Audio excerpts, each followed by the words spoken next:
2 years ago, I was somewhat oblivious to how I might get Lyme disease. And I have a question in here, and I want to add to this as well.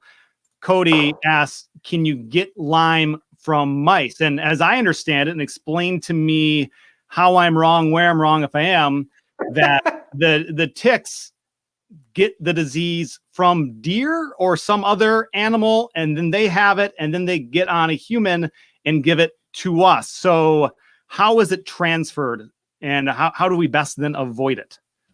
Yeah, Cody, awesome question. So the what we're seeing is that with the primary way that human beings get Lyme disease is from the bite from an infected deer tick. There really are no other animal vectors that we're aware of. There's and really like 99.9% of the transmission that we are aware of is coming through that modality. Now, where the mice and the chipmunks and the deer come in is sort of being they're harboring these infections, right? So what has to happen is the ticks are born in the larval form. They feed usually on mice. They get the infection from the mice, and then they molt and they become nymphs. And the deer tick nymph is essentially the size of a poppy seed. So they're really small and they're kind of like no-see-ums. So what we're finding is that about 95% of people are getting Lyme disease from this nymph, and presumably because it's just so small. About 5% are getting it from a bite of the adult female. So and that's the deer tick. And so what we know is the mice and even chipmunks are really important in harboring the Lyme disease spirochete, so that the ticks can get infected. Because with Lyme, they're essentially, the tick is born sterile. They feed on an infected mouse. They get infected. Then they feed on us and infect us. Now, where the deer come in, the deer can be infected with Lyme. And often we've seen deer, the areas where deer are is where we see a lot of deer ticks and we see a lot of Lyme disease. But what's really interesting is there's some research out of the University of Binghamton that had happened, a couple of years ago. They started working on this, where they were finding that the ticks that were on the deer had a very low level of Lyme disease infection, but in the same plots, the ticks that were on the mice had a much higher level of infection. And so that was kind of new, because usually people are saying, hey, the deer are a big player here. But when you step back and you look at it and you go, hey, why are deer and mice and chipmunks, so related to what these ticks are, that give us Lyme disease are about? And what we see is that they all live right along the edge, right? So they're, and in landscape ecology terms, the edge is right where what it sounds like, the connection between your yard and the woods. And so what we're seeing is that we have about 10 feet into the woods and 10 feet out into your yard. That strip is called the edge. And so edge is great habitat for mice, great habitat for chipmunks, great habitat for deer. And, the ticks have made that part of their life cycle as well, living around that edge. One, because it protects them from the sun, but also it's where their hosts are, so where all these different vectors are. So that's where the mice live. So that's where the ticks are.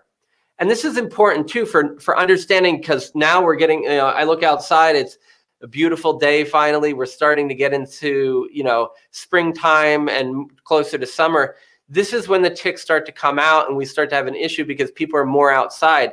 It's super important to understand that about 75% of people who get Lyme disease are going to get it in their yard or their friend's yard.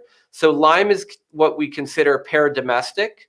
So just because we're getting it in our yards. So another way to create edge is to actually have a beautiful garden. So if you ever notice, like when you have gardens, you get a lot of critters in there. And so those same critters are the same ones that are, they're infected with Lyme and then infecting the tick, which then infects you. So it's all just part of that life cycle. You mentioned the nymph tick. So it's very small when I'm outside, whether it's in someone else's garden. I don't have my own, or I'm on a trail, or I'm doing whatever I want to do and will be continuing to do to possibly come in contact with a tick. How do I notice a tick, especially if it's so small? What do you got? What do you need to do? Or if you look, can you even miss some of these? Therein lies the challenge. It's like when I was younger, I got bit by ticks all the time. When I got Lyme disease, I never saw the tick. And you're just like, what am I supposed to be doing? So a couple tips. One is like, you set yourself up for success. Like one of the things I really like doing is like compression wear, like kind of like the sort of compression boxer shorts and compression athletic wear has come into vogue. Those are really good when you're going to be outside, because the ticks like the sort of the dark, damp, warm places. So in the groin, in the armpit, even up in the ears, and then in the hair, right? Amongst other places, but they're sort of really common hiding places. And so if you can kind of wear something that seals it off, that they can't crawl under, that can help. I've also found that a lot of the tick repellent sprays don't work all that well. What I've seen is much better success with things like, I use Honey Birch Farms bug and tick spray. There are a few other herbal sprays. They seem to work better than the commercially available sort of DEET and other things. But when you come in from outside, one of the things to do is to take your clothes off, say in the mudroom or in the garage or on the porch or whatever, and then you can take your clothes and put them in the dryer.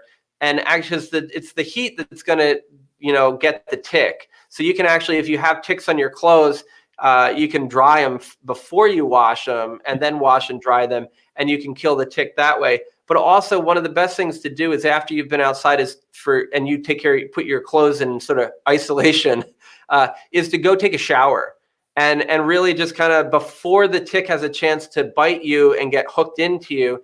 When they're just walking around, if you just take a good shower, that can actually help wash them off. We certainly want to do tick checks. It's important, especially for our kids, that we're looking for the ticks. But again, it's hard, man, when they're this little ditzel. It's if you think about it, it's the size of a 12-point font period, which is so hard to see. Or the poppy seed, like we were saying. So again, like when you do a couple of these things, the tick checks are necessary, but a lot of times with that nymph, you're not going to see it until it's already biting you and having a blood meal, unfortunately. I never thought I was so delicious for someone to bite into me for that long.